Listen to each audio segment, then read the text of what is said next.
desde el inicio. Listo, bueno, bienvenidos, bienvenidas a nuestra 10ª edición de la Escuela de Formación Salud y Calle. Eh, Hoy el módulo es el módulo número 2, es el tema de violencias basadas en género y masculinidades en Colombia. Destacamos la participación de líderes y lideresas sociales que siempre nos han acompañado en este espacio, a las instituciones, a las diferentes universidades que hacen parte de los espacios de la Fundación, Fundación Universitaria de Ciencias de la Salud, Fundación Universitaria de los Libertadores, Universidad del Rosario, quienes actualmente pues realizan sus prácticas a nivel profesional en Fundación Procrear.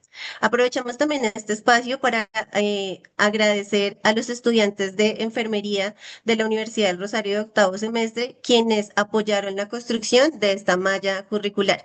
Como lo mencioné, pues es nuestra 10ª edición y veníamos trabajando unas temáticas durante este tiempo, digamos que desde el 2020 en pandemia se empezó a dar como forma a este espacio de formación y este año los estudiantes pues de enfermería junto con el docente pues se hizo la propuesta de poder cambiar un poco la malla, también pensando en los temas que estamos como en esa coyuntura en el país.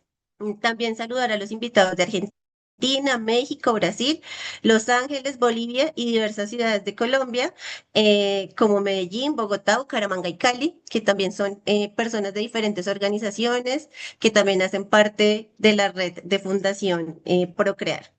También importante los agradecimientos y las alianzas de las organizaciones que han hecho que esto sea posible. Entonces también encontramos a Raíz Colombia, Red Americana de Intervención en Situaciones de Sufrimiento Social, Revista La Calle, que es un medio comunitario de Fundación Procrear. También para las personas que quieren conocer la revista La Calle, pueden entrar a la página de la Fundación, a las redes, y pues allí pueden encontrar también como todas las ediciones de manera digital. Y también muy importante, Corporación Viviendo, que también han caminado juntos con Fundación Procrear para que este espacio pueda ser certificado, para que este espacio pueda ser posible. Importante también mencionar que este encuentro, la idea es que sea muy participativo. Si ustedes tienen alguna duda, una pregunta, una intervención, pueden levantar la mano, les damos la palabra. Si no les sirve el micrófono o la cámara, pueden dejar sus mensajes en el chat y los leeremos, pues para que el experto que nos acompaña el día de hoy, pues pueda ir dando respuesta. También importante recordarles que a la mitad de la sesión se envía el listado de asistencia. Es muy importante que lo diligencien para que puedan tener su certificado al final de la formación. En caso de que ustedes, por aquí vi un mensaje como que no habían podido llenar algunas personas el listado, puedan escribir un correo, pues para mirar qué está pasando y no se queden sin su certificado. También recordarles que esta sesión y como todas la transmitimos por Facebook y YouTube de Fundación Procrear. Entonces, ahora sí, vamos a dar presentación al experto del día de hoy. Él es Jefferson Ricardo Contreras Moreno, enfermero de profesión, especialista en psicología forense y criminal, magíster en enfermería con profundización en salud mental. Además, también es profesor en salud mental y psiquiatría de la Universidad Nacional de Colombia, investigador en temas relacionados con violencia y salud mental. Jefferson, muchas gracias por estar en este espacio, por transmitir esos conocimientos que tienes en este tema y pues ya te doy la bienvenida para que este espacio sea todo tuyo. Bienvenida, Jefferson. Vale, muchísimas gracias. Muchísimas gracias a la fundación, eh, también a los estudiantes de la Universidad de Enfermería de la Universidad del Rosario, quienes fueron como el puente para poder estar acá. Como lo decía Jennifer, Jenny. Jenny, como le decía Jenny, pues la idea es que este sea un espacio de co-construcción más que un espacio, aunque es un espacio de formación, que sea un espacio netamente, digamos que unidireccional hacia ustedes. Jenny decía que soy un experto y pues digamos que yo no me considero experto porque en estos temas creo que realmente en términos de violencia, desafortunadamente los expertos o las expertas son las víctimas, que son las que viven todos los días esta dinámica. Pero pues igual yo simplemente vengo a darles como un panorama general, sobre todo de lo que son las nuevas masculinidades y las características de las masculinidades corresponsables. Yo creo que esto es un tema de trabajarlo todos los días. Hay muchos derroteros que tenemos que ir sobrellevando, digamos que todos los días frente a este tema, pero de a poco yo creo que todos podemos empezar a construir algo positivo. Como decía Jenny, pues mi nombre es Jefferson Contreras. Más allá de lo que ya presentó ella, quiero decir que pues soy hijo pues obviamente mis papás, que todavía siguen unidos en su relación matrimonial, que tengo tres hermanas menores, eh, por ende pues soy el único hijo varón de ese núcleo familiar. Y además de eso, soy papá de Matías, un niño de 9 años, y digamos que en este trabajo de esta co-construcción de nuevas masculinidades, ese ha sido mi más grande reto, en el cual estudio y trabajo todos los días para que él sea un mejor hombre en esta sociedad. Esa es, yo creo que la mejor presentación que puedo hacer de mí, más que de los estudios o de la experiencia que tengo. Y pues bueno, les traje una presentación, es una presentación concreta, eh, que pues puede ser un buen insumo para poder hablar pues, de lo que nos convoca el día de hoy y unos videos. Yo voy a ir haciendo la presentación y le pediría a Jenny que en cualquier momento, si existe alguien que quiera intervenir, alguien que quiera pues, hacer una pregunta, podemos parar y podemos hacer el proceso. Yo intentaré hacer la presentación súper rápido para dar ese espacio más de discusión, si lo consideras así, Jenny, y si no, pues vamos haciendo la interacción dinámica todo el tiempo, ¿vale? Listo. Entonces, digamos que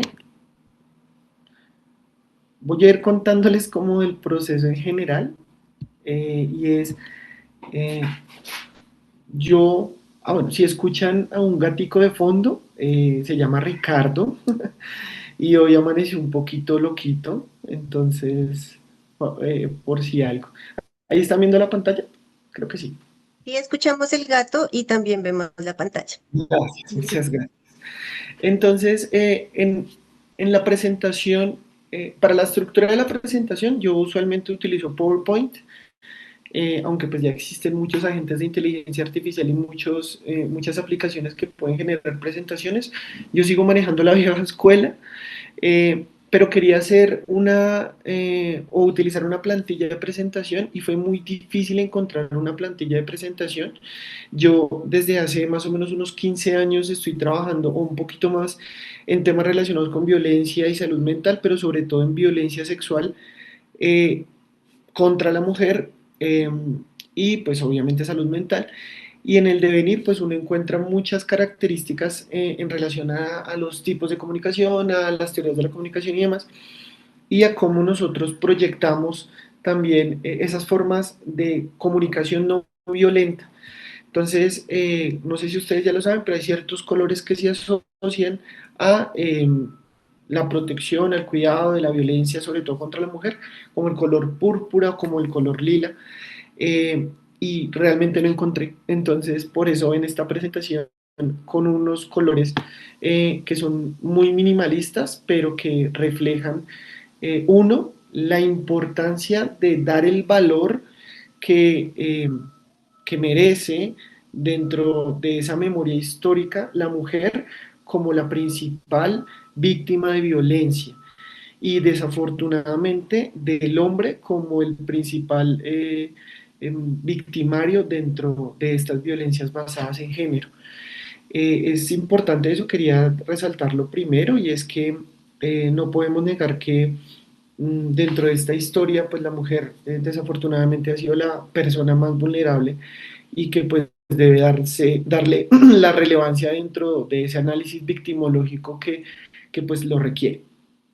Y que de esas violencias basadas en género, la mujer es la más afectada, pero también existen otras comunidades como la comunidad LGBTIQ+, sobre todo las personas y sobre todo las mujeres trans que también están siendo víctimas de violencia basada en género. Entonces, lo primero, les quería mostrar primero esta diapositiva, eh, hablarles un poquito de violencia,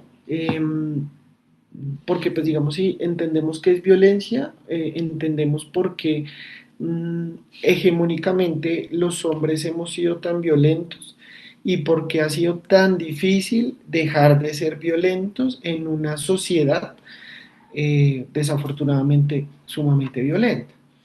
Entonces, esta es una definición de la Organización Mundial de la Salud, donde nos dice que pues, la violencia es el uso deliberado, y cuando hablo de deliberado es que soy consciente de que mi comportamiento va a generar un tipo de daño de la fuerza física o del poder. Es importante tener en cuenta que cuando nosotros hablamos de violencia generalmente pensamos que tiene que haber una consecuencia visible o tiene que haber un comportamiento específico que diga que es violento y no necesariamente.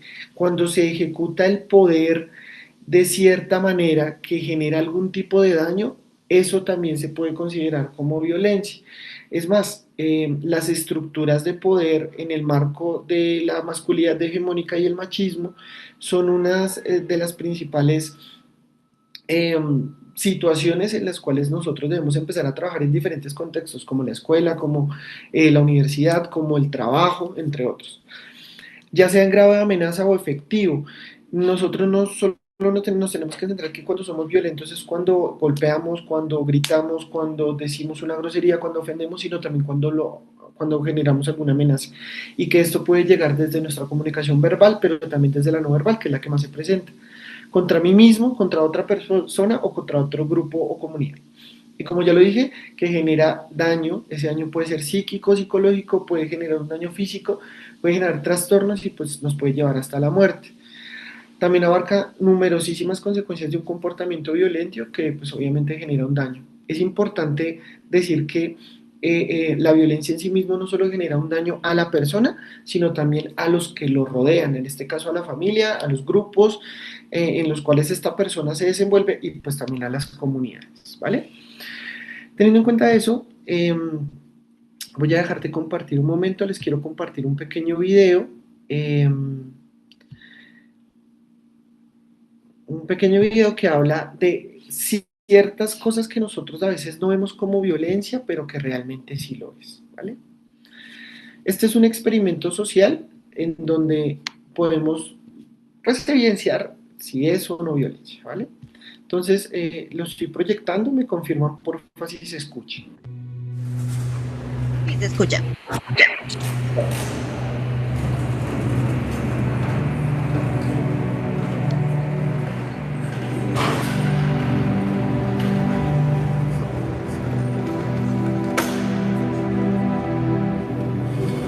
Nosotros les vamos a pasar unas preguntas y un tablero. Y la idea es que ustedes puedan responder sí o no, o si se les pregunta algo específicamente, puedan describirlo. Revisen bien las preguntas, revisen las instrucciones.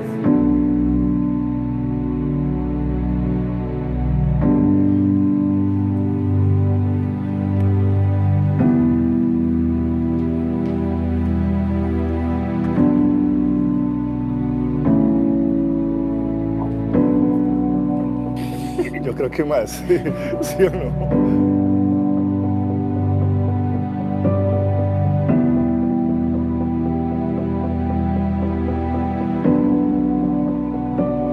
Pues creo que la mayoría de las veces uno sale como con ese temor que si alguna vez o en el Transmilenio lo pueden llegar a tocar o algo así. Y en un uniforme, un pantalón y un señor me tocó la cola. Yo le dije, ¿por qué me toca la cola? Y me dijo, es que ese uniforme está muy apretado y es demasiado provocativo. No solo tiene que ver con combinar y salir súper bien, sino que tiene que ver ¿Comodidad? con sentirme segura. Pues la verdad no había pensado que tenía que ver la seguridad pero tiene mucho sentido. ¿Tú qué harías si una mujer a ti te toca la cola por tener un pantalón apretado? Depende en la forma en que lo haga, porque como puede ser, hoy en día en el transporte público, tanto hombres como mujeres, no se sabe si es por acoso o es algo circunstancial.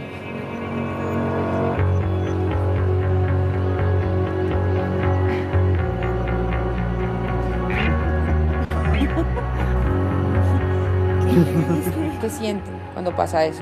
Depende del piropo, por supuesto. Uy, yo me siento terrible, porque me los han dicho todos, cosas de verdad muy violentas.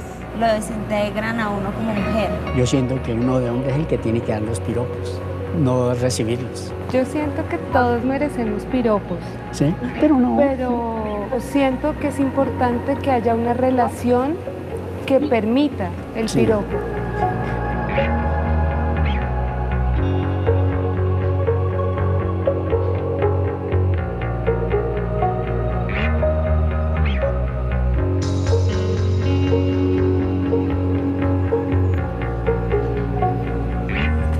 Siento que no les va a agradar como mi aspecto físico.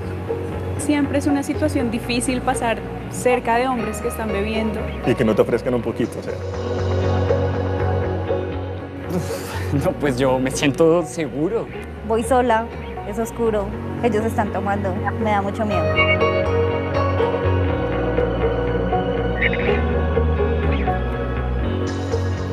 Uy, Eso es muy incómodo, sobre todo para mí, ¿no? Porque desconfianza. Nunca me ha pedido mi ubicación o fotos, ¿sí? ¿Tú a ella le has pedido alguna vez que se reporte? Uy, yo sí. Estás muy mal. Yo lo he hecho. No es por mi culpa, sino es como una cultura donde me han enseñado las cosas. Y mi cultura es un poco machista, posesivo, celosos. ¿Sientes que hay diferencias en el trato hacia mujeres y hombres? Sí, siento que los hombres tienen un poco más de libertad que las mujeres. como si por ser hombre tuviera el rol de acosar o de oprimir. Las mujeres claramente han tenido más derechos, por decirlo de alguna forma, y se han dedicado a trabajar y han descuidado un poco el hogar. Se ha progresado como en ciertos temas, pero yo siento que aún falta mucho por hacer. Como un acuerdo, un diálogo que tenemos que llegar juntos, ¿no? Tanto hombres como mujeres, para que vivamos bien.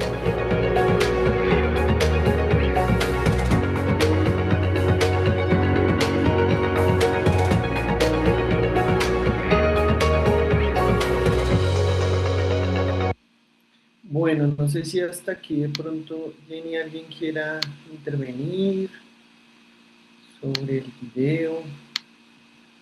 Bueno, como dice Jefferson, pueden levantar la mano si quieren tener la palabra, pueden dejar un mensaje aquí en el chat. Creo que acá tenemos unos mensajes.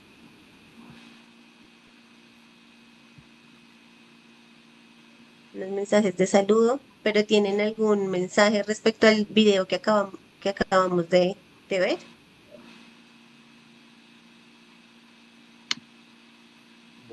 No estén tímidas, pueden levantar la mano. Bueno, acá tenemos un mensaje, dice, creo que el video es un ejemplo perfecto de nuestra sociedad. Aquí es importante, digamos que la reflexión del video nos lleva a pensar algo importante, que era lo que les decía al principio, o sea, no es un cliché decir que, pues que digamos que las mujeres son más víctimas de violencia y que los hombres somos más victimarios. Las estadísticas lo dicen, ¿sí?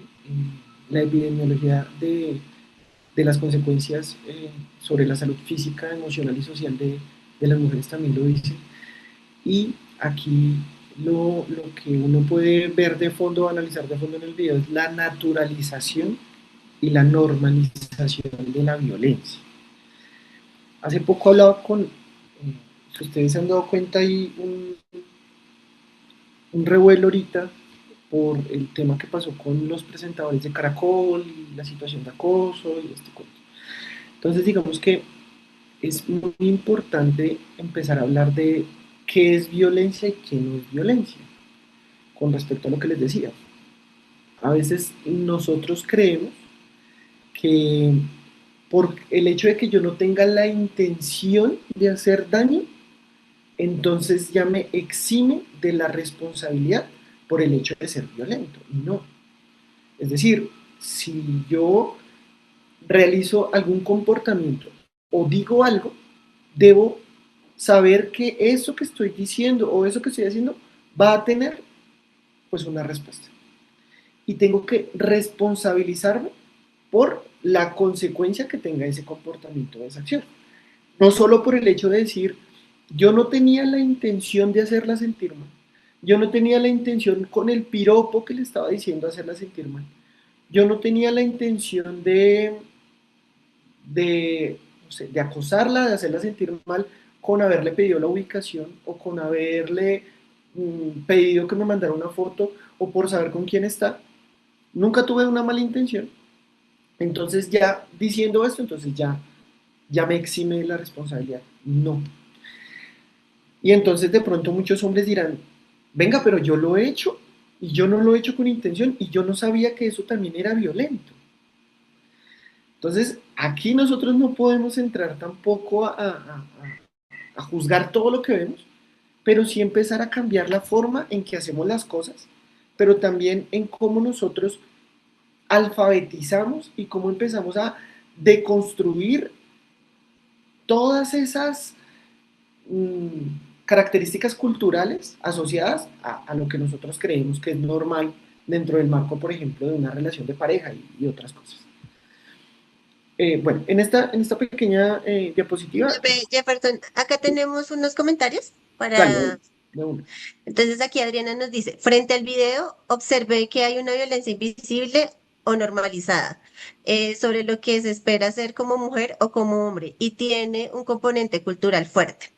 Diego también nos dice, venimos de una cultura que la raíz cultural era muy machista y la mujer no era reconocida por su esencia.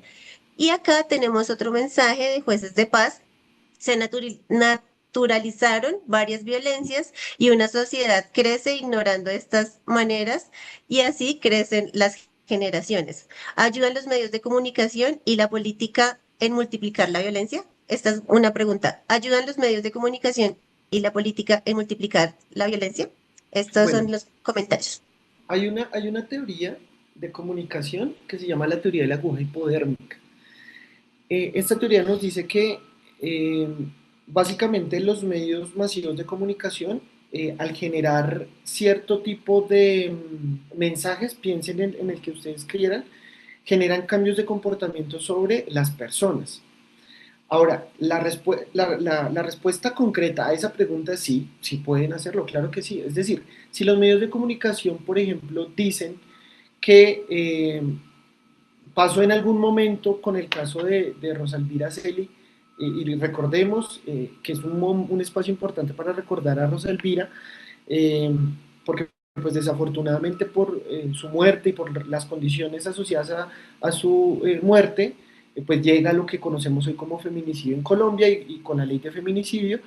En algún momento ciertos medios de comunicación, medios tradicionales, digamos que promulgaron o multiplicaron cosas como por qué ella estaba en la calle, por qué ella no estaba con sus hijos, por qué se fue tarde en la noche con esta persona, si no lo conocía, por qué se fue.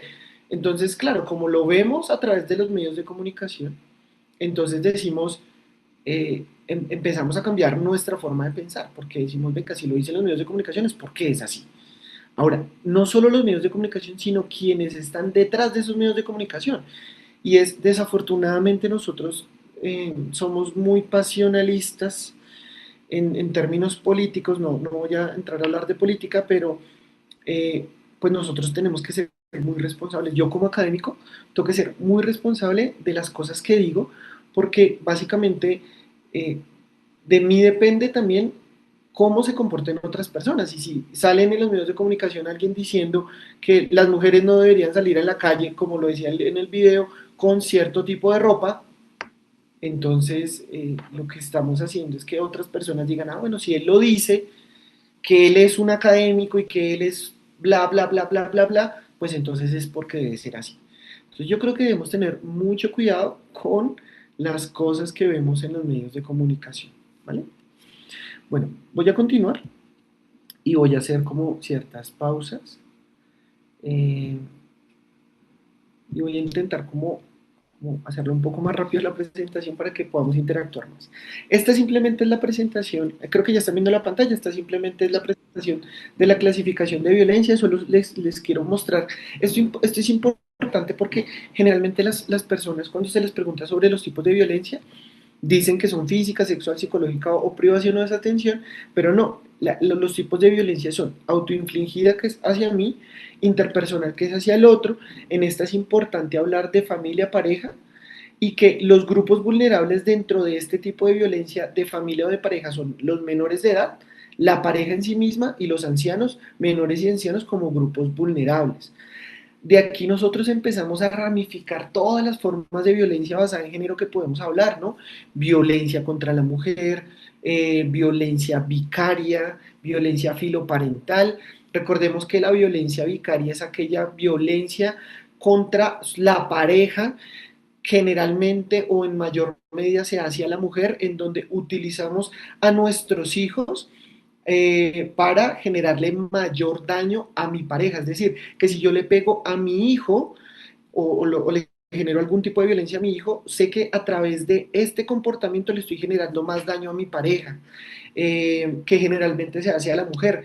La violencia filoparental es hacia los papás, por ejemplo, de los hijos hacia los papás, pero como también nos hemos dado cuenta que son los hombres los que generan más violencia hacia los papás y que pues los puede llevar también hacia la muerte. También está hacia la comunidad, que puede ser amistades, esto lo dice la OMS, pero si nosotros hacemos de pronto una traducción más hacia nuestra cultura, no solo son aquellas amistades, sino personas conocidas. Recordemos que nosotros podemos conocer a una persona, pero no necesariamente compartir un lazo de amistad. Extraños, obviamente acá son desconocidos, y la violencia colectiva, que son grupos sociales específicos, desde los tintes políticos o lo económico. Esto simplemente es para decirles que hay un modelo que me dice que una persona puede ser violenta por diversos factores. Entonces, en este caso, el modelo ecológico para comprender la violencia me dice que nosotros tenemos unas características biológicas, psicológicas y sociales que pueden promover esa violencia, pero que también las relaciones que yo tenga, es decir, los amigos, las características de las amistades que yo tenga, las características de mi pareja y cómo yo me desenvuelvo en esas relaciones, me puede llevar a ser más o menos violento. Pero cómo estar inmerso en un barrio, en una localidad, en una ciudad, en un municipio o en un país que tenga ciertas características de violencia, me hace poder llegar a ser más violento. Y la sociedad en sí mismo, con las características de esa sociedad, me puede llevar a ser más o menos violento, ¿vale? Desde la violencia basada en género, digamos que hay muchas definiciones. Yo me quise ir más a lo que nosotros podemos ver en Colombia. Y como lo menciona la Corte Constitucional en la sentencia T-878, la violencia de género es aquella violencia que hunde sus raíces en las relaciones de género dominantes. Que si hablamos de esas relaciones de género dominantes, pues tenemos que hablar de la masculinidad hegemónica en Colombia. En este caso, de una sociedad como resultado de un notorio e histórico desequilibrio de poder, que si hablamos del desequilibrio de poder, es donde decimos que se le da mayor poder a los hombres que a las mujeres. En nuestra sociedad del dominio es masculino, por lo que los actos se dirigen contra las mujeres o personas con una identidad de género diversa, en este caso lesbianas, gays, bisexuales, transgéneros e intersexuales y otros, con el fin de perpetuar una subordinación en relación al poder. Estas son unas características. Según las características de la violencia, puede ser psicológica, física, como lo dije ahorita. Según las características de la víctima, es que tiene características características relacionadas con su sexo, su orientación sexual, su identidad de género. Aquí rápidamente recordemos que el sexo son características físicas, anatómicas, que me dicen que una persona es hombre o mujer, que existe una orientación sexual, que es esas características de atracción específicas, en donde hablamos de la heterosexualidad, la homosexualidad, la bisexualidad, la pansexualidad, entre otras. La identidad de género, y aquí también se une otro término y es la expresión de género, y es cómo yo proyecto, cómo yo muestro, cómo yo me siento, me percibo desde la identidad de género, ¿vale? Que esto no tiene nada que ver con el sexo. La reclusión intramural, entre otras, ¿vale? Según las características de la persona agresora, también obviamente del victimario, su sexo, su orientación sexual, su identidad de género, ¿vale? Aquí datos y cifras, que digamos que uno tiende a, si uno no reconoce su historia, pues como lo dice la frase, está condenada a repetirlo. Entonces es importante reconocer datos generales. La prevalencia global de la violencia basada en género, recordemos que más o menos en el mundo hay 7.000 millones de personas aproximadamente. Obviamente sigue habiendo una relación mayoritaria de mujeres versus hombres en términos de población. Cerca de 840 millones de mujeres mayores de 15 años, que eso implica un 30% han sufrido violencia física o sexual, mayoritariamente por parte de la pareja. Recordemos que en esas formas de violencia física, sexual, psicológica, la que más se presenta usualmente es la psicológica, seguida por la física y por la sexual. Ahora, estos datos tienen un subregistro demasiado alto. ¿Por qué tienen un subregistro demasiado alto? Porque hay personas, y sobre todo hay mujeres, que al normalizar la violencia, normalizar ciertos comportamientos violentos, digamos que no, primero no conciben esos comportamientos como comportamientos violentos. Segundo, por muchas, digamos que características o dinámicas que hay en relación a las relaciones de pareja o a las relaciones dentro de la familia, como por ejemplo la dependencia económica, la dependencia emocional, pues prefieren no demandar, ¿vale? Por así decirlo, no es la palabra, no denunciar. O simplemente porque no conocen los canales para la denuncia. En el contexto colombiano, se registró entre el 2020 y el 2021, se registró un aumento de la violencia intrafamiliar y casos de violencia basada en género durante la pandemia. Digamos que existe un punto intermedio entre lo que fue antes de la pandemia y después de la pandemia.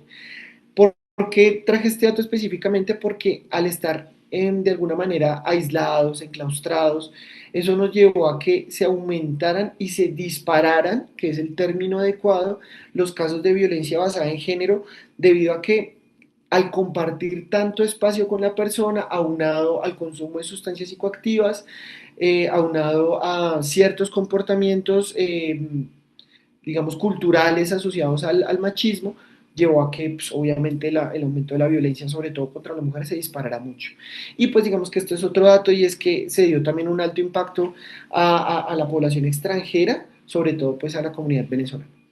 Históricamente se registraron 2.040 mujeres víctimas de delitos sexuales en el marco del conflicto armado. Estos son otros datos importantes. Con relación a la violencia sexual pasa lo mismo, hay un subregistro muy grande, hay mujeres que no saben cuándo es un delito sexual en Colombia, pero cuando hablamos de un delito sexual, pero también hablamos de violencia sexual, que son dos cosas, aunque similares, diferentes. Entonces no sabemos cuándo es y cuándo no es violencia sexual, y cuándo esto sí se considera un delito sexual o no. Dentro de los tipos de violencia, las relaciones de pareja son, la violencia dentro de las relaciones de pareja son las que tienen el mayor porcentaje, como se dan cuenta. Dentro del impacto, el 70% de las mujeres de 15 años o más han experimentado al menos un incidente de violencia a lo largo de la vida. Y cuando hablamos de un incidente a lo largo de la vida, pues hablamos de violencia en sí mismo, no necesariamente con una consecuencia marcada desde el acto real, sino también desde la amenaza, ¿vale? Y pues, como lo venía diciendo, en violencia sexual se indica que el 0.3 al 12% de las mujeres han sido forzadas a tener relaciones sexuales, frecuentemente por conocidos. En Colombia les quise traer esta carátula de Forensis. Forensis es la revista estadística, analítica del Instituto Nacional de Medicina Legal y Ciencias Forenses. Traje la del 2023, ustedes dirán, la del 2023 es muy rezagada, pero realmente los datos salen en un año, salen del año pasado, pero desafortunadamente la última versión es la de Forensis 2023 dentro del componente analítico y gráfico. Pero ustedes igual van a encontrar, si entran a Forensis, los datos estadísticos, epidemiológicos, analíticos de los, digamos que algunos delitos de importancia en Colombia, como violencia de pareja, presunto delito sexual, lesiones por causa externa, suicidio, homicidio, feminicidio, entre otros.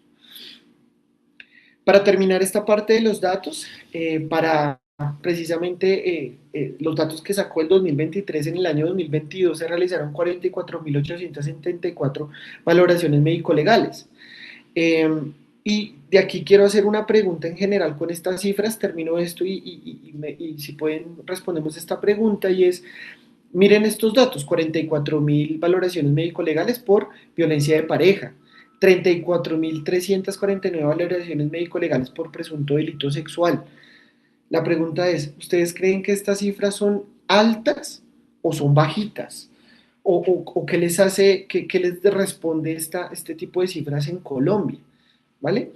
Y que, por ejemplo, si ustedes se dan cuenta acá en delito sexual, pues el 87% correspondían a mujeres. El dato aparte es que aunque el otro 12% equivale a hombres, los hombres que son víctimas son niños menores de 12 años y generalmente el que hace la denuncia son los cuidadores, porque acá vamos a hablar un poquito más adelante de los estereotipos del hecho de ser hombre, de la masculinidad, ¿vale? Jenny, no sé si hasta aquí hay comentarios. Bueno, no sé si alguien quiere levantar la mano respecto a la pregunta que Jefferson acaba de realizar o responder aquí por el chat. También ustedes pueden hacerlo.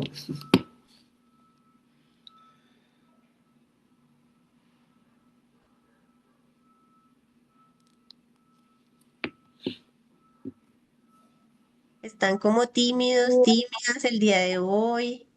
Es por el frío que está haciendo. Bueno, los y las que estamos aquí en Bogotá, pero hay personas donde está haciendo un clima diferente, Más caluroso, sí. más caluroso, sí. Igual, las intervenciones que quieran hacer, o sea, está bien, no hay cosas o preguntas buenas o malas, entonces no importa O comentarios. el comentario, sí. Bueno, mientras de pronto se deciden de pronto a responder, Acá tenemos un comentario. Diego nos pregunta, cuando hablas de cifras también se habla de la población LGBTIQ+. sí, digamos que en este caso no traje esas cifras específicamente, pero digamos que si nosotros nos remitimos al componente estadístico y posterior epidemiológico, cada vez digamos que se está centrando mucho más la lupa en esta comunidad. O sea, entendamos que la mujer es la principal víctima, ¿cierto? Y que hay que darle el valor, digamos, al estudio, a la investigación, a todas las acciones que se tienen que dar sobre la mujer. Pero estamos hablando que la comunidad trans es una comunidad que también genera, pues, o que también es muy víctima de violencia. No traje datos específicamente porque digamos que Forensis habla en términos mucho más generales, pero sí se está dando. Por ejemplo, ya vemos que existe, aunque desde nuestro Código Penal existe el feminicidio, en términos académicos e investigativos hablamos también del transfeminicidio, ¿sí? Para darle la relevancia que pues, también tiene una mujer trans en este proceso de tránsito y que pues es víctima también de violencia, ¿vale? Ahora, frente a las cifras, decirles que uno ve la cifra y uno dice, pues es una cifra muy alta, ¿no? 44.000, 34.000, en fin, pero realmente no, es una cifra muy pequeña con relación a lo real, porque siempre va a haber un subregistro muy grande frente a lo que realmente está pasando, por lo que les decía, con respecto, por ejemplo, al delito sexual, vean lo que, vuelvo al tema de lo que nos está pasando últimamente y que los medios de comunicación están como poniendo un poquito más de interés, y aquí una cuña pequeña es, esto fue, ¿cómo decirlo?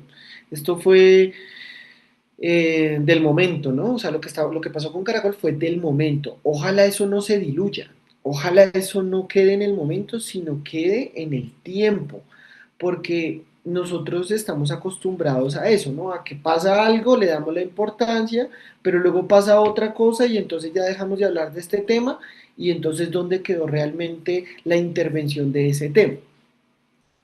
¿Y por qué les hablo de esto? Porque muchas mujeres, digamos, en términos generales, de esa violencia hacia el género o también hacia la comunidad LGBTIQ+, hay muchas cosas y muchos comportamientos que posiblemente se les dan hacia sí mismos, de otras personas hacia sí mismos, y no saben que es violencia o violencia sexual, por ejemplo.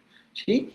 Pero el hecho de un tocamiento, el hecho de una propuesta en el marco de una relación de poder, pues también se puede considerar violencia sexual y se puede llevar hasta un delito sexual, ¿ya? Solo que las personas no tienen como esa, no sé, esa capacidad de entender este tipo de cosas. Acá tenemos otros dos comentarios. Desde Jueces de Paz nos dicen, este tema tiene muchos términos técnicos que generan que la población se aleje o ignore un tema tan importante. Vemos que esta es como una pregunta, si al hablar tanto de BBG, del violentómetro, de muchos términos de masculinidades no hegemónicas y hegemónicas, pero también que las corresponsables, las no violentas. Entonces aquí nos preguntan si toda esta terminología como que hace que la población diga, "Ay, no quiero saber de eso", y lo ignore. Pues digamos, yo no sé si esa pregunta tenga, o yo puedo dar esa respuesta a esa pregunta, porque es que es como cuando decimos, venga, yo quiero estudiar algo, pues si yo quiero estudiar algo y quiero ser juicioso con ese tema, pues yo tengo que estudiar a profundidad del tema, ¿sí? Eso va en la cultura, eso va en la cultura de la sociedad, la cultura del país, la cultura de la familia, la cultura de la persona. Y es, si yo quiero saber del tema y si yo quiero realmente generar un cambio de ese tema, pues yo realmente voy a querer hablar más del tema, ¿sí? Y les doy un ejemplo, y es los hombres. O sea, si nosotros realmente queremos hacer un cambio, pues nosotros tenemos que empezar a leer sobre este tema. Esa pregunta está muy, muy bien hecha en el sentido de, pues sí hay mucha terminología, muchísima terminología, pero es importante entender esa terminología para saber si yo estoy encasillado dentro de alguna de esas terminologías, porque puede que, como lo dije en un principio, yo no tenga la intención de ser machista, pero soy machista. Yo no tenga la intención de ser violento, pero sí estoy siendo violento. Y como lo dije, no porque no tenga la intención, no tengo la responsabilidad. ¿Vale? Creo que hay una manito levantada. Ya le doy el paso a Luis. Y acá tenemos otros dos comentarios, pero antes quería hacerte como un comentario de un caso que tengo de una compañera muy cercana que trabaja en una entidad del distrito, y ella tenía un compañero que trabajaba todo el tema de masculinidades con grupos en diferentes comunidades de Bogotá. Pero las compañeras se sentían un poco intimidadas de él cómo las miraba. Dicen como, me siento incómoda cuando él me mira. Hicieron como, bueno, escalaron esto a todo el tema de salud mental, a todo el tema de bienestar de esta organización, y él en sus argumentos dijo como, yo desde todos los talleres y desde lo que sé de masculinidades, mirar no es un tipo de violencia, no es mi culpa de que ella se sienta que ellas se sientan tan intimidadas. Entonces ellas hicieron como, bueno, todo un tema de, si estás dando este tema, primero, cómo haces ese tipo de actividades y ese tipo de afirmaciones. Y digamos que la respuesta de esta organización fue, sí, ahí no hay ningún tipo de violencia. O sea, La determinación que dijeron fue, pues no, no trabajen con él y procuren hacerse lejos de donde él está si se sienten incómodos. Entonces uno dice como, bueno, ¿cómo también las organizaciones y en los trabajos se lleva a cabo este tipo de situaciones? Sí, y digamos que vuelvo a retomar, o sea, no porque no haya una intención, no hay una responsabilidad, ¿ya? Y todos, o sea, todos hemos fallado. O sea, no porque yo esté hablando de este tema significa que yo no haya fallado. Seguramente sí Sí, fallé en la construcción de mi personalidad, pues no sé, en los años y demás, pero el hecho de no, primero uno tiene que reconocerlo, ¿no? Uno como ser humano, como hombre, como mujer, bueno, en fin, uno tiene que reconocer los errores que tiene y el hecho de reconocerlos implica no volver a realizarlos. Pero frente a esto que tú estás diciendo, otra vez, o sea, no porque yo no tenga la intención, yo no tenga que asumir una responsabilidad, ¿ya? Y sí, o sea, el hecho de cómo yo mire, cómo yo hable, la forma que yo tenga que hacerlo, pues obviamente eso también influye. Por eso es que ahora algunas personas dirán, desafortunadamente entonces hay que pedir permiso hasta para mirar.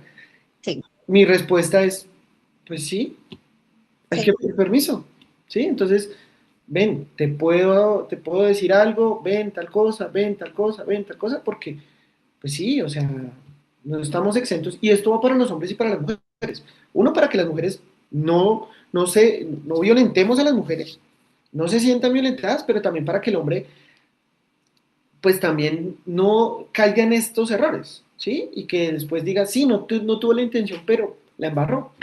Y hay que Sí. asumir la responsabilidad. Sigue, porfa, Jenny. Bueno, acá uy, ya hay un montón de comentarios. Luis, voy a leer los comentarios y ya te damos la palabra.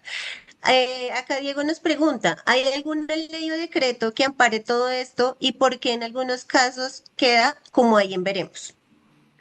Bueno, primero pues existe el Código Penal, eh, que de aquí sacamos todo lo que tiene que ver con cómo, entre comillas, manejamos los delitos en Colombia, ¿no? Pero también existe la ley 1757, creo que es, si no estoy mal, que bueno, es la ley que habla sobre eh, pues la no discriminación, la eliminación de la violencia contra la mujer, ¿no? Que esta sería una parte, ¿no? Y de a poco, pues digamos que están saliendo muchas más cosas. Por ejemplo, también cuando salió la ley de feminicidio en Colombia, ¿no? Y acá también hacer una cuña pequeñita frente al feminicidio y es, eh, una cosa es femicidio y otra cosa es feminicidio, ¿no? El femicidio es cuando se asesina a una mujer, pues por el hecho de sus características relacionadas con su feminidad, ¿no? Pero no solo es ser mujer, sino una persona que también se identifica como mujer. Entonces, si hablamos de un hombre de sexo masculino que está haciendo su tránsito a ser mujer, es decir, una mujer trans, pues también hablamos de femicidio, ¿ya? Pero entonces, ¿por qué hablamos de feminicidio? Porque desafortunadamente en Colombia existe el feminicidio porque la institucionalidad abandona a la mujer, ¿sí? Porque el sistema de salud, porque el sistema de protección, porque el sistema de justicia abandona a las mujeres. Y pues obviamente esto hace que pasen este tipo de cosas que nos lleve a tener que tener leyes tan específicas, y está bien tener esas leyes tan específicas, pero pues digamos que no deberíamos llegar hasta ese punto para poder generar tantas leyes, ¿no? Listo. Para aclarar, el tema de la ley es la 1257. Para que 1255, sí, señor. 1257. Acá tenemos otro comentario que dice, hola, buenos días. Los ataques con agentes químicos también son parte de este tipo de violencias. Las cifras son aterradoras. Respecto a las cifras, ¿han disminuido con la legislación del feminicidio? No, para nada. Lo que pasa es que el problema de las sustancias químicas está relacionada con la celopatía generalmente, ¿ya? Em, y uno lo ve y es en relación a la dinámica de la violencia de pareja y a la violencia sexual. Pero ¿qué pasa con la parte de los agentes químicos? Que muchos de esos ataques químicos, de los agentes químicos, no llegan hasta el feminicidio como tal, pero sí a la violencia de pareja. Entonces, claro, igual la violencia contra la mujer en sí mismo, pues es muy alta. Y en términos del delito, pues pueden ser dependiendo de las características. Obviamente hablamos de lesiones personales, hablamos de presunto feminicidio y sus ramificaciones adicionales. Lo que pasa es que nosotros tenemos un sistema, yo creo, y esto lo digo con mucho respeto, sin conocer la profundidad del tema, pero tenemos un sistema judicial débil. No dar una etiqueta de bueno o malo, sino débil. Entonces nosotros buscamos muchas formas. Entonces a una persona que le echan cierto químico en el rostro, pues depende de las consecuencias de eso, es que lo van a imputar de un delito. ¿Sí? Aun cuando haya una intención, por ejemplo, de matar a la persona. Entonces, no hay como una solidez en ese espacio, en ese campo. Bueno, acá tenemos muchos más comentarios. María Luisa nos dice, en los últimos años, hasta el 2025, estuve buscando datos directos sobre la violencia y el homicidio de personas en situación de calle en Colombia, junto a medicina legal sobre todo, pero no categorizan por situaciones de calle ni por situación de migrante, incluso si son trabajadoras sexuales. Es decir, lo que no se cuenta no existe. Y por acá tenemos otro comentario, bueno, otro de Caro que dice, hola, buen día, un saludo especial al profe. Una pregunta, ¿de qué manera la omisión, el silencio o la minimización social frente a la violencia basada en género también terminan perpetuando esta forma de violencia? Yo creo que la pregunta se resuelve en todo lo que hemos venido hablando hasta acá, ¿no? O sea, pues claro que se sigue perpetuando, ¿sí? Digamos con el machismo, hablando del machismo así en general, los hombres somos machistas, sí. Y entonces uno dice, ¿una mujer puede ser machista, sí o no? Pues sí, también puede serlo. Y el hecho de perpetuar, que una mujer perpetúe el machismo, pues obviamente eso va a generar mucha más violencia. Entonces, claro, o sea, si nosotros seguimos permitiendo lo que estamos hablando y el ejemplo que dio Jenny, y tolerándolo y normalizándolo, pues obviamente va a seguir perpetuándose. O sea, es que esto es un cambio estructural, o sea, tenemos que hacer un cambio estructural, pero para el impacto tienen que pasar muchos años, muchísimos años. O sea, para ver un impacto tiene que pasar muchos años. Esto que estamos haciendo acá es una intervención educativa, podríamos decirla, que puede generar un cambio de comportamiento en las personas que de pronto están aquí y que si lo replican van a tener otro cambio de comportamiento, pero es de a poquitos. Acá creo que esta pregunta tiene que ver con lo que acabas de mencionar y es ¿cómo podemos transformar la cultura en los niños, dado a que si bien desde el hogar se trata de cambiar los estereotipos, estos niños cuando se enfrentan a la sociedad, el peso del estrés, las creencias, pueden superar lo que se intenta hacer desde casa? Mira que leyendo sobre las masculinidades corresponsables, digamos que hablábamos de estereotipos, ¿no? Entonces, los mitos, los estereotipos, las etiquetas que tenemos los hombres. Entonces, los hombres somos heterosexuales. Obviamente esto no viene de mí, sino de la revisión, ¿no? Para que no se malinterprete. Entonces, los hombres somos heterosexuales. Los hombres somos protectores. Los hombres somos proveedores. Los hombres no lloramos. Los hombres podemos con todo. Los hombres somos fuertes. Y entonces el niño va creciendo y de alguna manera tanto los papás como las mamás les decimos, a ti te tiene que gustar las niñas. Tú tienes que cuidar a tus hermanas. Tú eres el que tiene que invitar cuando vayas a salir porque es que tú eres el hombre. En una, no sé, en una relación, quien cuida es el hombre, quien protege es el hombre.